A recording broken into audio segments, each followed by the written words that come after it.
We now know that the UKIP leader, Paul Nuttall, is going to stand for election, and he'll be doing it in the seat of Boston and Skegness, which is the most Eurosceptic place in the country. And he joins me now in the studio. Morning. Thanks for being here. So you've announced that you're standing in Boston and Skegness. That's quite a commute from your home in Stoke, isn't it? How many times have you been to Boston? A fair few times. Well, I was there in Skegness yesterday. I've been there a fair few times. I've given speeches within the constituency, spoken to the local councillors. In fact, the last thing I did when I was UKIP chairman was take the UKIP conference to Skegness. But as I say, this is the most Eurosceptic seat within the country. We've got councillors right across the constituency. The branch were very keen for me to stand in this constituency, and I was only too happy to take up their offer.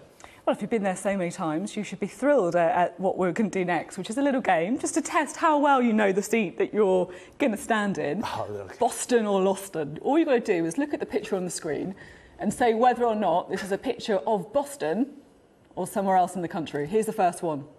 What do you reckon? Boston or not? Boston, I'd say. Am I Sorry, correct? That's Aylesbury Town Centre. Is that Aylesbury? Okay. I can see the market. You might be distracted by that, but... Oh, come on. OK, let's have a look at the next one. What about this one? Boston or not? What do you think? Yes, I'd say Boston. Well, you're correct. That one is Boston. Well done. Number 3. How about this? Are you looking at Boston or another place in the country? I would say Boston. I'm sorry, that's not Boston. OK. I'm sorry, that's not Boston. That is... But hang on, Sophie. I mean, how about this one? that's Boston. That is Boston, yes. Correct. And then just one more, last one, and then we'll put you out of your misery, I promise. This is... Final one. That's not Boston, no. That is not Boston, correct. That is Stoke Minster. Yes. Thanks for being a good sport and playing along. A little bit of homework to brush up on, But perhaps. you know, I want to make a point here. People often say, oh, well, you have to be from the local constituency and all the rest. This isn't a council election. This is a parliamentary election. But people care about local issues as well, don't they? But the vast majority of MPs, I would suggest to you, do not actually come from the constituency in which they represent. This is about putting this area on the map. I'm a national political figure. I'm a national party leader. When I stand up in the House of Commons to represent the seat of Boston and Skegness, people will listen. Now, I'm also keen to talk about your integration agenda that you launched this week, something that's had a lot of scrutiny for numerous reasons. But one point that I was quite keen to raise is, why is it that you think that if a white man rapes a white girl, he should get a lesser sentence than if an Asian man or a black man rapes a white girl? Why is that? Well, we've obviously had the issue surrounding the rape gangs in certain areas across the country. I would suggest that they should be classed as a hate crime because I think they are targeted on specific people, I think obviously white girls are targeted by these gangs, but what I will say, and make it perfectly clear, is that, you know, rape there should be a long sentence, people should be punished for it, but as I say, I do think that these should be classed as hate crimes. Because if we look at the law, and we can be specific here, it's section 145 of the Criminal Justice Act. It currently states that if an offender demonstrates hostility towards a victim based on their race or religious group, it's taken as an aggravating factor in sentencing. So, as far as I can see, the only change you want to see is that actually you're removing the idea of intent, and it should just be based on the offender's skin colour. No, well, hang on. No, I mean, obviously these girls are being targeted, I suspect, because, again... But that's already covered by the law, isn't it? Yeah, but I would suggest that they should also be classed as a hate crime as well. I think they are being specifically targeted. If you just look at the amount of rapes that we're seeing across the country, by a specific section of a community, and they're perpetrated generally against the same kind of girls, I think we've got a real problem and it needs to be tackled.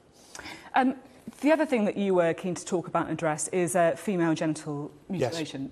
Abhorrent, clearly. Yes. An abhorrent, appalling practice that more does need to be done about. But you do want to see mandatory checks on schoolgirls from at-risk groups. Yeah. And I'm just really a bit puzzled by this. What exactly do you mean by that? How are you going to choose which 5-year-old girl has to effectively drop their knickers in front of a Well, stranger. hang on. Please don't put it like that. I mean, but that's what this happens in France. We have to talk about. I'm not trivialising it. I just think it's very important to talk about exactly what we're talking about here. This happens in France, okay? It already happens on the continent, and they have a far more successful prosecution rate of female genital mutilation. I'm just going to pick you up on that point in France, because what they do in France is that everybody has to do it. You're not just picking out a specific group. And there are also questions about how successful it is, because what you see is people just having it done later in their life. But there are specific groups who are at risk. So, for example, if a young girl is taken to Somalia, particularly during the cutting season, and returned to this country, you know, that is obviously someone I would suspect is at risk. Now, you know, look, for example, if social services think that a young person has been abused, they have the right to enforce medical checks. I would suggest to you that female genital mutilation not only is abuse, it's actually grievous bodily harm. And look, last year alone, there were 8,500 new cases of FGM, and it's a disgrace that this has been illegal for nearly 30 years in this country, and there hasn't been one single successful prosecution. We're turning a blind eye. I think that no one would disagree that it's ridiculous that the prosecution rate is so low, and that this is something that is we're turning a blind eye. But I want to talk about how you're proposing to deal with it here. Are you effectively saying that any girl from a specific African country means that any time she goes to Disneyland with her parents will have to come and have a stranger inspect her genitals when she gets home? No, because they're generally going to other countries to have this done, specifically countries where FGM is commonplace. And, so you're only to go to a specific country where FGM is... Hang on. And, you know, there are cutting seasons in these countries as well, and it's something we're turning a blind eye to. What we've done is we've put forward an agenda to at least to try and tackle these issues where the other parties simply want to turn a blind eye. And you know, the mandatory checks, you know, the first people who suggested this were actually Diane Abbott and Keith Vaz from the Labour Party, and there was no uproar when they did it. But you're saying here in your integration agenda that these girls should be put through these checks whenever they return from overseas. Now, that seems to be different from what you're saying now, which is if someone is going to a specific country during cutting season. Yeah, I mean, obviously we set forward... So you're rowing back from it? I'm not rowing back at all. I mean, we put forward the agenda.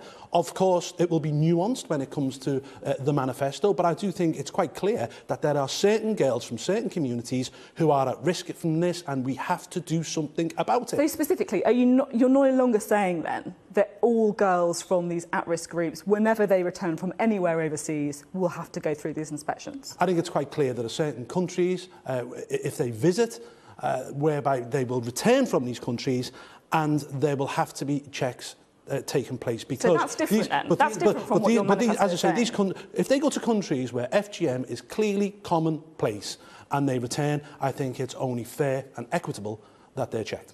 OK, that seems to be a slightly different position from what we said. Well, we'll agree to disagree on that. Now, let's talk a bit more widely about UKIP. After the referendum, you were on sort of the dizzy heights of around 16% in the polls. Now you're routinely on single figures. Yep. UKIP voters are turning to the Conservatives, who they believe are the ones who can deliver Brexit. I mean, it's a pretty depressing picture, isn't it? It looks a bit like game over. Well, do you know, I always expected that there'd be a fall of the polls for UKIP in the first week of the campaign. The Prime Minister has had a massive amount of publicity as a result of calling this general election. We've probably fallen by 3 or 4%. I have to say, I think UKIP's future is quite bright. We've now got yeah, I really do, actually. I really do. And I think we've got an election which is now on our turf. We're going to target ruthlessly in this general election. There won't be a scattergun approach. We'll drill down into local seats, and I believe that we'll get people over the line and we'll have UKIP representatives in the House of Commons come the election. A targeted approach, is that a rather positive spin on the fact that you're just not bothering to stand in very many seats? I mean, can you really see yourself as a serious political party if you're effectively not standing in large swathes of the country? Oh, no, we'll be standing in the vast majority. So how many seats are you standing in then? It will be in the hundreds, OK? And it will be far closer to 600 than the 100 that the certain newspaper put out last week. So in the vast majority of the country, you will have the opportunity to go out and vote UKIP. However, there will be be certain seats, and I'm talking tens, not hundreds, where UKIP will be prepared to stand aside for real Brexiteers, not five-to-midnight Brexiteers or fly-by-night Brexiteers, people who've campaigned for Brexit all their lives, regardless of political affiliation. So why are you not standing in Ilford North then? Because the Conservative MP there back Remain. Sorry, why am I standing? Why are you not standing in Ilford North? Because the Conservative MP there back Remain. Well, again, there's something which the National Executive Committee of the party will have to look at. But I'm talking about seats like Bury North, where you've got David Nuttall, for example, who's sitting on a majority of 350. And this is a guy who's campaigned for Brexit all his political life. The last thing UKIP should be doing is standing and ensuring that he loses his seat and we have a Remain MP instead.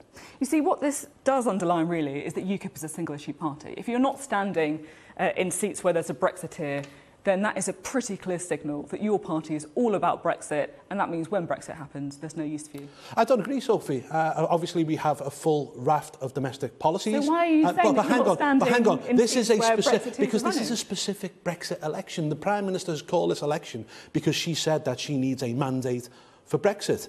And what we want to do is to ensure that we get the kind of Brexit that we want, and I believe what the British people voted for on June the 23rd, and that is a Brexit whereby we have real control of our borders, control of our own finances, and we bring democracy back to this country. And we will only stand aside in seats where these MPs have stood alongside us for many, many years, people like Philip Hartlepool.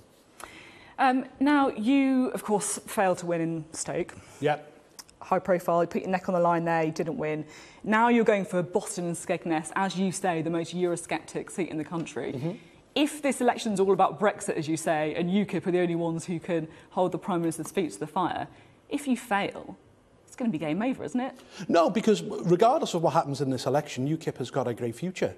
I generally believe that the Prime Minister won't get the deal that the British people want. I think she'll begin to backslide. And that's why it's dangerous if we end up with a huge Tory majority, because she'll end up with hordes of Tory lobby fodder who will vote anyway, which she says, and it will be easier for her to backslide, because at the moment she's beholden to around 50 real Brexiteers. But UKIP's future will be bright. She will backslide. She will backslide on our fisheries. I believe in the end she'll backslide in freedom of movement. And indeed, once she gets that whopping majority, I think she'll go over to Brussels and sign a bill for 50 billion for the divorce bill. That isn't what British people voted for. You put your neck on the line, though, aren't they? You by running again and risking failure again. What are you going to do if you wake up the next morning and you've lost and you've not got any MPs? We will just continue. We will continue because we will know eventually politics will come back. Hang on. Listen, I don't think I will be in that situation. I think we will get MPs elected to the House of Commons at this general election. But UKIP's future anyway is going to be bright. And I promise you, we will go up massively in the polls in the years to come, and our membership will rise significantly. The future's bright for UKIP. You see, you've said before that even if you lose this election that you're running, this constituency that you're running in, you'll still stay on as leader. I'm not entirely sure if I believe you. I'm going to level with you here. I'm not totally sure that I believe you'll stay on as leader. You strike me as a bit of a reluctant leader anyway.